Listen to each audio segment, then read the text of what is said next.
अंदर 5 वायु हैं, प्राण, अपान, ज्ञान, समान, उदान। आप जानते हैं ना हमारे अंदर 5 ज्ञानेंद्रियां, 5 कर्मेंद्रियां हैं। आपको मालूम है ना कि हमारे अंदर 5 तन्मात्राएं हैं, ये रूप, रस, शब्द, स्पर्श, गंध। आप जानते हैं ना कि भगवान ने हमारे हाथ पैरों में 5 उंगलियां दी है। आपको मालूम है ना कि वेदों के 5 देवताओं को कौन नहीं जानता, पुराणों के 5 पांडवों से कौन अपरिचित है।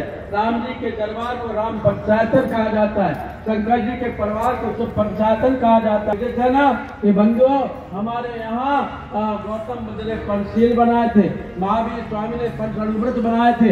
आपको मालूम है ना कि 5 का कितना महत्व है। गुरु गोविंद सिंह के 5 प्यारों को अभी 21 से 25 दिसंबर तक 5 प्यारों ने अपने प्राणों की आहुति के बल, और गुरु गोविंद सिंह ने कच्छ कांड गंगा के द्वारा लोगों को शिक्षण दिया था। पंचककार के द्वारा 5 का कितना अधिक महत्व होता है। पंचगव्य लिया जाता है, पंचामृत लिया जाता है, स्वच्छ रहने के लिए सरस्वती पंचक खाया जाता है, ज्योतिष देखने के लिए पंचांग बनता है, पंच ब्रह्म यज्ञ कहे गए हैं, पंच को परमेश्वर कहा गया है, 5 बर्तन खटकते ही हैं। आप जानते हैं ना कि बंधुओं हमारे यहाँ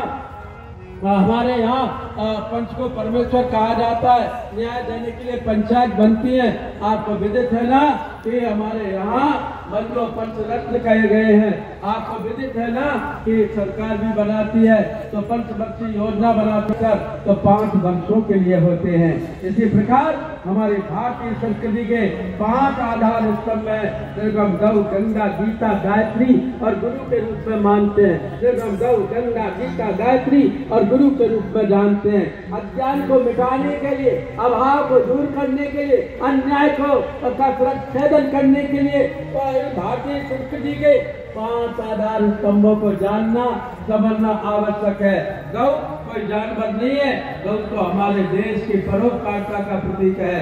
और परोपकार कहीं दिखाई नहीं देता। परोपकाराय फलंत वृक्षा, परोपकाराय वहन्ति नद्यः, परोपकाराय दुहन्ति गावः, परोपकाराय सुतां विभूति। गाय को परोपकार का प्रतीक माना गया था। जैसे गाय की कितनी पूजा होती है। एक तो हमारी माँ को माता कहते हैं, एक धरती को माता कहते हैं, बाद में सारी देवियों को बाद में माता कहा गया है। उनके नाम के आगे तो दुर्गा देवी, सरस्वती देवी और लक्ष्मी देवी जुड़ा है, लेकिन गाय को गाय माता कहा जाता है। गाय में 33 कोटि देवताओं से सभी देवी देवताओं का निवास है। जो गाय जन्म से